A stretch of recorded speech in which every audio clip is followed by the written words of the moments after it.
ओवैसी को हैदराबाद का रास्ता दिखाने वाले प्रशांत किशोर निकले वेस्ट बंगाल के वोटर। ओवैसी साहब मेरे मित्र हैं, लेकिन मेरा उनको सुझाव है बिना मांगा हुआ कि आप हैदराबाद संभालिए, हैदराबाद अपना किला बचाइए, बेकार सीमांचल में आकर और कंफ्यूजन पैदा मत कीजिए। बिहारी होने पर गर्व करने वाले प्रशांत किशोर खुद बंगाली निकले।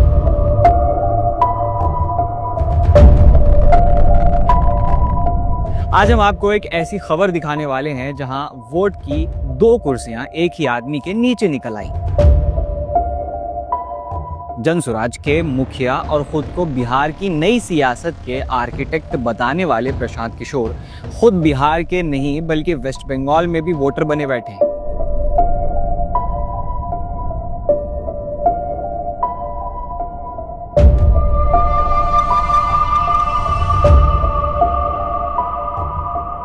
ऑफिशियल इलेक्शन कमीशन के रिकॉर्ड के मुताबिक प्रशांत किशोर का नाम बिहार के रोहतक जिले के करागर असेंबली में भी है और साथ ही साथ वेस्ट बंगाल के भवानीपुर असेंबली सीट में भी रजिस्टर्ड है।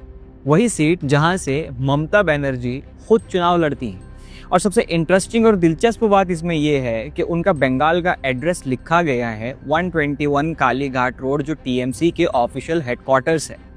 अब सोचने वाली बात यह है कि जो आदमी खुद बंगाल में टीएमसी के ऑफिस का वोटर है, वो बिहार में खड़ा होकर दूसरों को सुधार और जनसुराज का पाठ क्यों पढ़ा रहे हैं?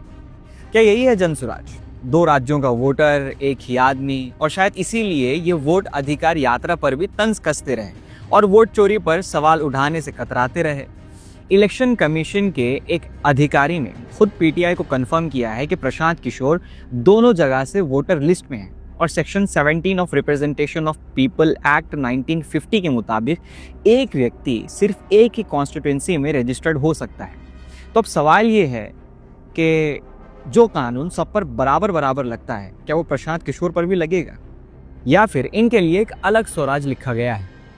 अब बात करते हैं सीमांचल की, जहां खुद प्रशांत किशोर ने अपने जनसुराज के कैंपेन के साथ निकले हुए हैं। यहां उन्होंने एक भाषण में एमआईएम के मुखिया असद ओवैसी को निशाना बनाते हुए कहा, ओवैसी साहब मेरे मित्र हैं, लेकिन मेरी सलाह ये है कि आप हैदराबाद संभालिए, सीमांचल आकर लोगों को उलझन में मत डालिए। बड़ी अजीब बात है, जो खुद बंगाल में वोटर बने बैठे हैं वो हैदराबाद के एमपी को कह रहे हैं कि आप सीमांचल ना आए। भैया ऐसा है, ओवैसी साहब मेरे मित्र हैं, लेकिन मेरा उनको सुझाव है बिना मांगा हुआ कि आप हैदराबाद संभालिए, हैदराबाद अपना किला बचाइए, बेकार सीमांचल में आकर और कंफ्यूजन पैदा मत कीजिए। अगर आप हैदराबाद अपना संभाल लिए होते, अगर तेलंगाना में मुसलमानों का भला कर दिए होते तो यही बढ़िया होता है। ये बंगाल में रहकर बिहार में राजनीति करना हलाल है, लेकिन हैदराबाद के नेता अगर बिहार में अपनी बात रखें, मुसलमानों के हुकूक की आवाज़ उठाएं तो हराम हो जाता है। प्रशांत किशोर ने अपने रैली में कहा था कि सीमांचल का बेटा ही सीमांचल के नेता होना चाहिए, लेकिन सवाल ये है, क्या बंगाल के वोटर लिस्ट में नाम लिखवाना सीमांचलियत की पहचान है? एमआईएम के कैंडिडेट अबू अफान फारूकी के साथ कैंपेन करते हुए उन्होंने ये भी कहा कि मुस्लिम अब 2020 की गलती नहीं दोहराएंगे, लेकिन 2020 में गलती आखिर थी किसकी? इस बार सीमांचल के मुसलमान वो गलती नहीं करेंगे जो 2020 में हुआ है। ओवैसी साहब का सम्मान है, बहुत बढ़िया तकरीर करते हैं, पढ़े लिखे व्यक्ति हैं, लेकिन उनको हैदराबाद में रहने दीजिए। सीमांचल के नेता, सीमांचल के रहनुमा, जो जिनको रहनुमाई करनी है वो सीमांचल का बेटा होना चाहिए। हैदराबाद से आकर सीमांचल में नया नेतृत्व खड़ा करने की जरूरत नहीं है। और अक्सर ये जो गलती है, इसका ठेका मुसलमानों को ही क्यों दिया जाता है? एमआईएम ने 5 सीट जीती थी, जिसमें से 4 एमएलए बाद में आरजेडी में शामिल हो गए। तो गलती एमआईएम की थी या बिहार की पुरानी सियासत की, जिसमें मुस्लिम लीडरशिप को मुख्तलिफ साजिशों तले दबाया जाता रहा है? सीमांचल, जिसमें किशनगंज, पूर्णिया, कटिहार जैसे इलाके आते हैं, बिहार का सबसे पिछड़ा तबका माना जाता है और सबसे जिंदा भी माना जाता है। यहाँ 65 से 70% तक मुस्लिम पॉपुलेशन है और लोग याद करते हैं 2020 का चुनाव, जब ओवैसी की पार्टी एमआईएम ने पहली बार ग्राउंड तोड़ दिया था। 24 असेंबली सीट्स में से 5 पर जीत दर्ज की थी और पूरे रीजन में एक वेव सी चल पड़ी थी। पतंग का निशान लोगों के जहन में बस गया था। आज भी किशनगंज में आप किसी भी चाय की दुकान पर बैठ जाएं तो लोग मिल जाते हैं कि जो आवाज़ हैदराबाद से उठी थी वो सीमांचल तक पहुंच गई। लेकिन अब जब वही आवाज़ दोबारा सुनाई देने लगी है, तो कुछ लोगों को कन्फ्यूजन दिखाई दे रहा है या फिर एक केओस पैदा करने की कोशिश की जा रही है। प्रशांत किशोर कहते हैं ओवैसी ना आए, उलझन होती है, लेकिन शायद उन्हें याद नहीं है उलझन तब होती है जब वोट कहीं और वोटर कहीं और लिखा मिलता है। एक तरफ आप बंगाल के कालीघाट रोड पर रजिस्टर्ड हैं और दूसरी तरफ बिहार के रोहतास में पोलिंग बूथ में खड़े मिलते हैं। तो ये डबल इंजन सियासत है या डबल एंट्री वोटिंग। एमआईएम पर तंज कसना आसान, लेकिन अपने दफ्तर के शीशे साफ रखना मुश्किल काम है।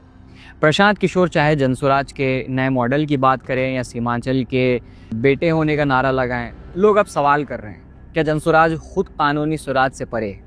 और सबसे बड़ा सवाल, अगर बंगाल और बिहार दोनों जगह आप वोटर हैं तो देश में वोट देने की एक सीट चुनिए या दोनों। कई लोगों का वो दावा जो जनसुराज को बीजेपी का प्रॉक्सी बता रहे हैं बिहार में, अब उसकी वजाहत होती हुई नज़र आ रही है।